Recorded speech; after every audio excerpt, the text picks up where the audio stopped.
Wood splinters beneath the hammering of iron. A door collapses inward. Boots surge across the threshold. Hands seize, drag, bind. The struggle is brief, brutal, decisive. A man lunges for an axe. A spear haft drives him to the ground. A woman's cry cuts through the clash of steel as rope tightens around her wrists. Children are torn from hiding places, pulled into the open where flame and shadow twist across their faces.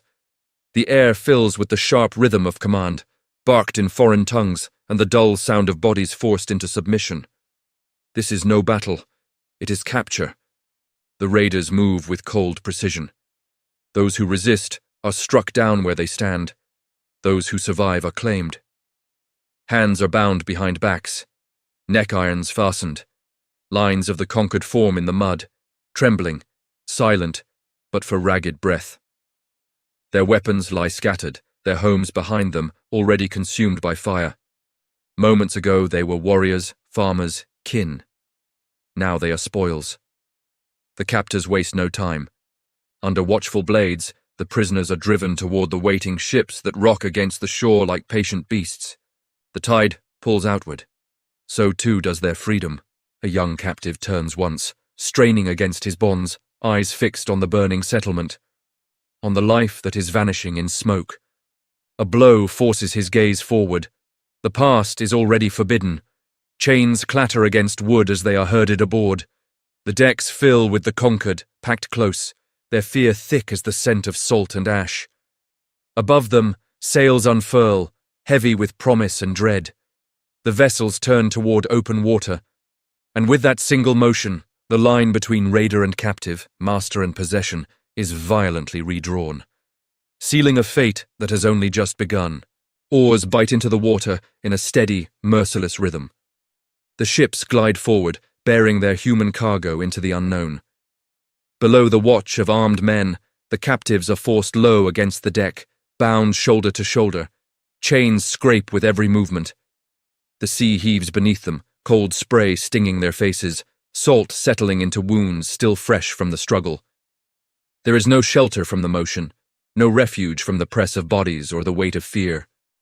Days stretch without measure. Hunger gnaws first, a slow, relentless tightening of the belly, then thirst, then the creeping weakness that silences even the strongest among them.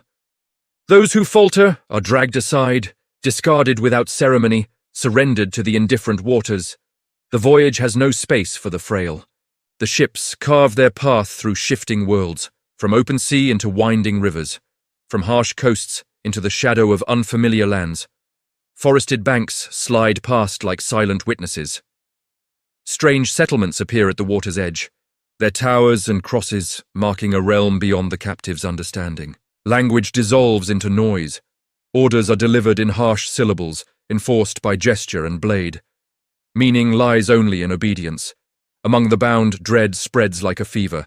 Some whisper prayers to distant gods. Others stare into the horizon, searching for a sign of rescue that never comes. A few cling to quiet defiance, their silence a final possession no chain can claim. Above them, their captors speak in measured tones, assessing strength, examining hands hardened by labor or scarred by war. Value is weighed in muscle and endurance.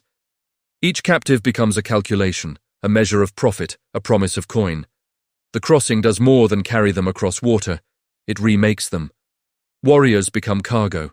Families become numbers. Names fade into the crash of waves and the groan of timber.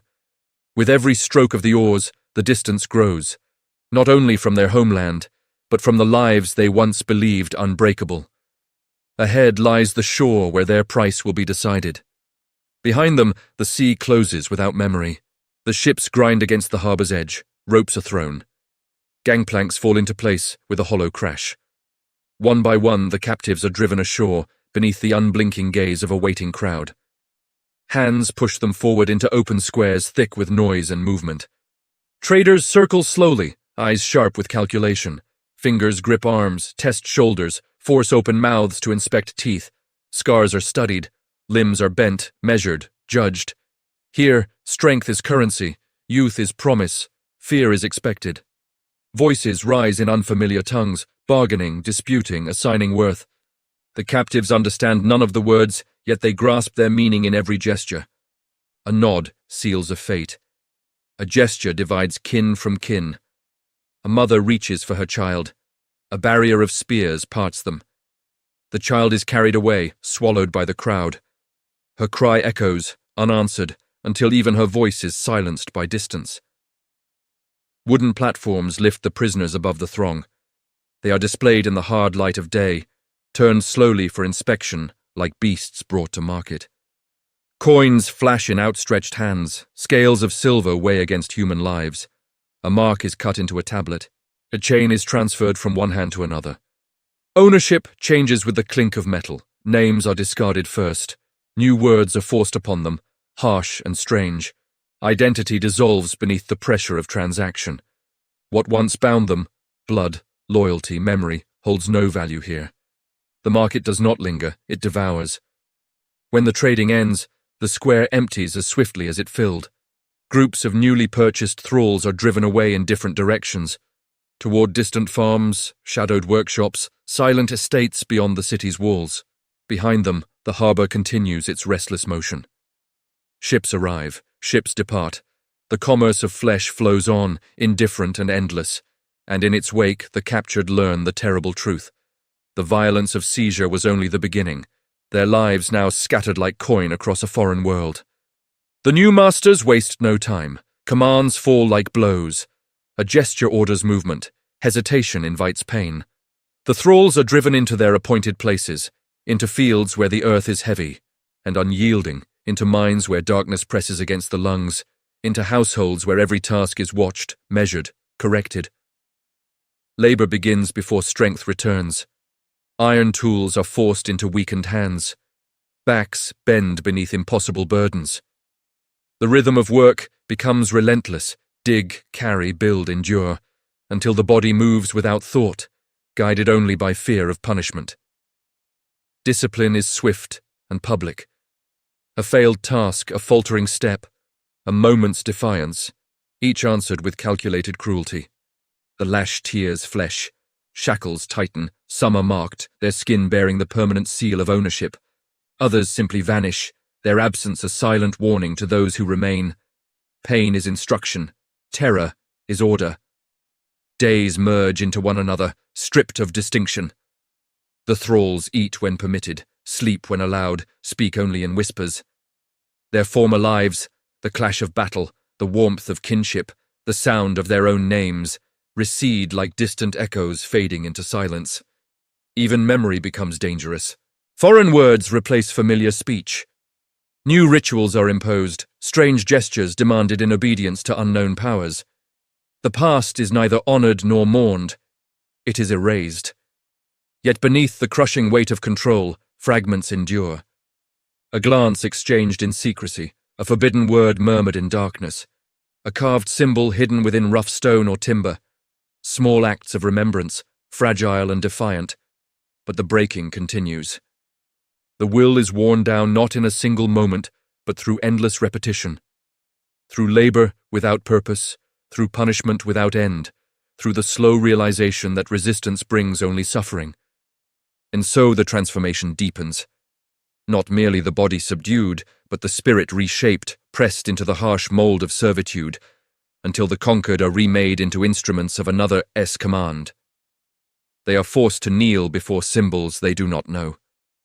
In silent halls of stone, beneath towering crosses and flickering light, the thralls are commanded to abandon the gods of their fathers. Hands that once lifted offerings to Odin and Thor are pressed together in unfamiliar prayer. Foreign words are spoken over them, promises of salvation carried in a language they cannot understand. Refusal is met with suffering. Submission brings only survival. The world they enter is ordered by laws and beliefs, as binding as their chains.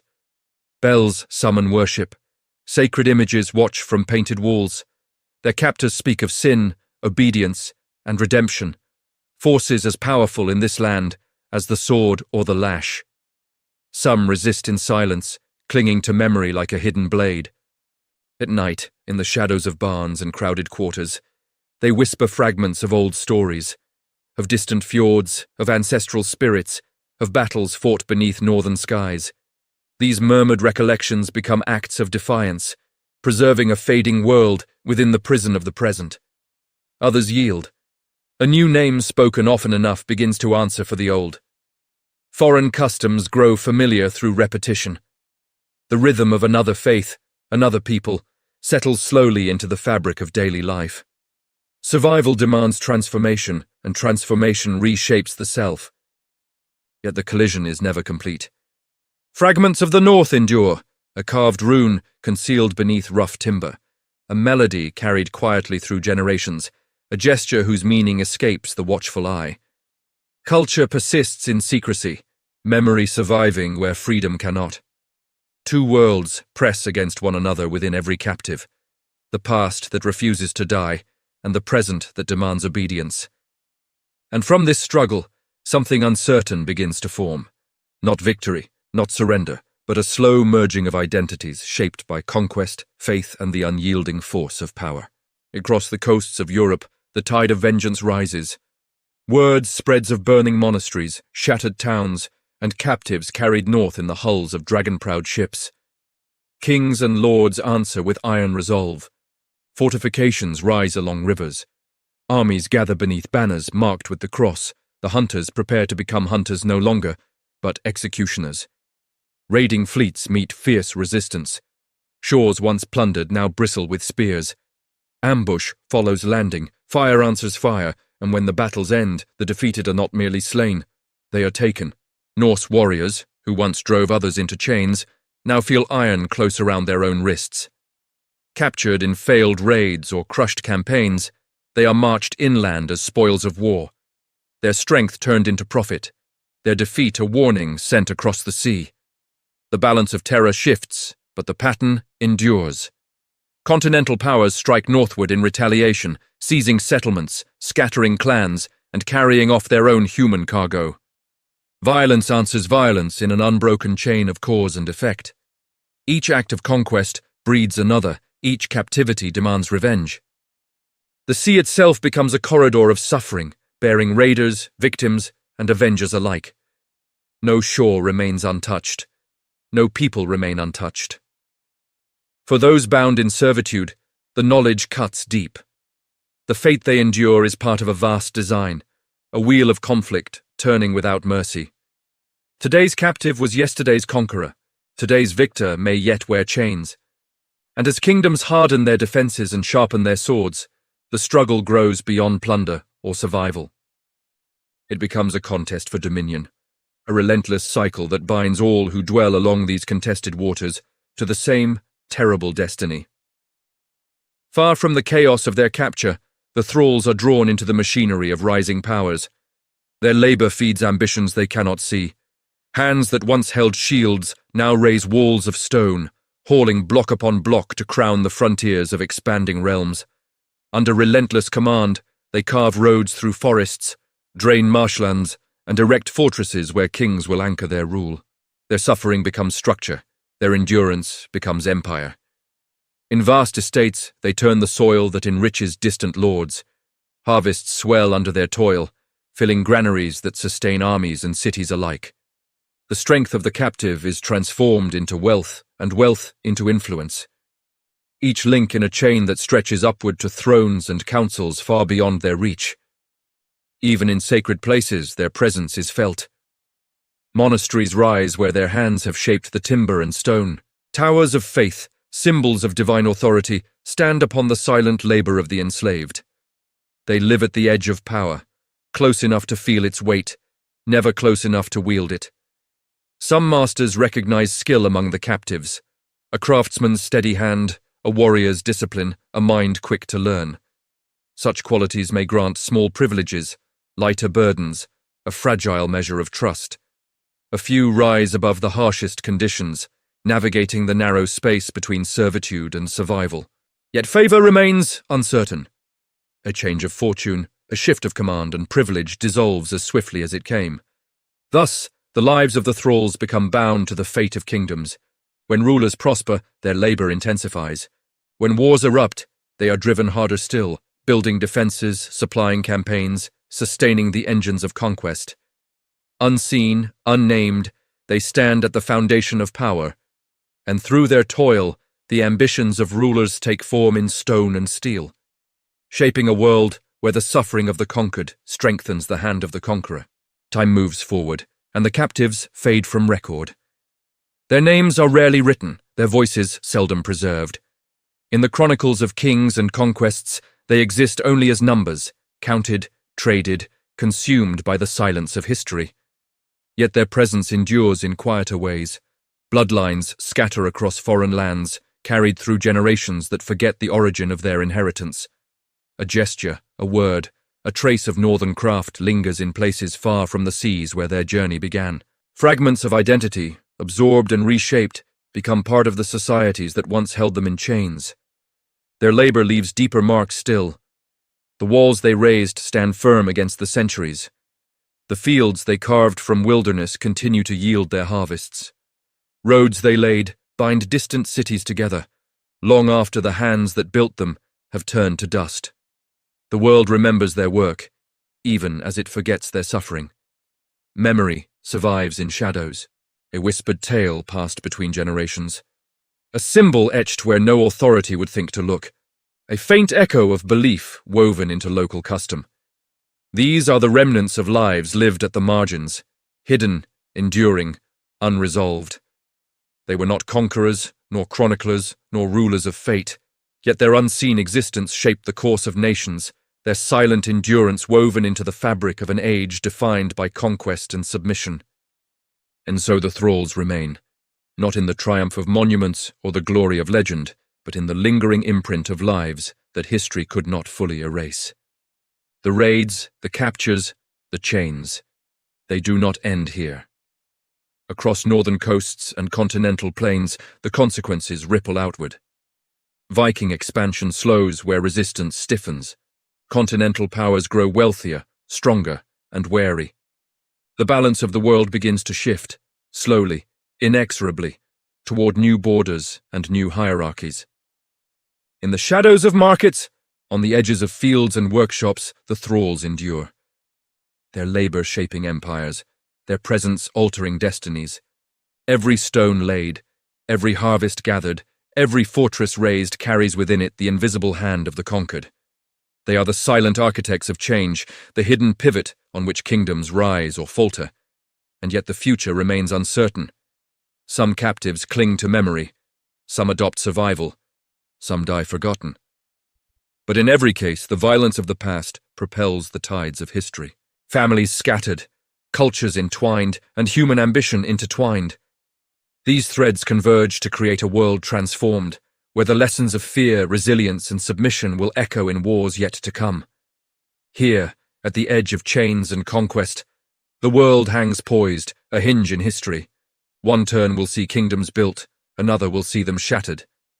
And somewhere in that motion, the fate of men and the fate of nations will continue to intertwine, unpredictable, relentless, unforgotten.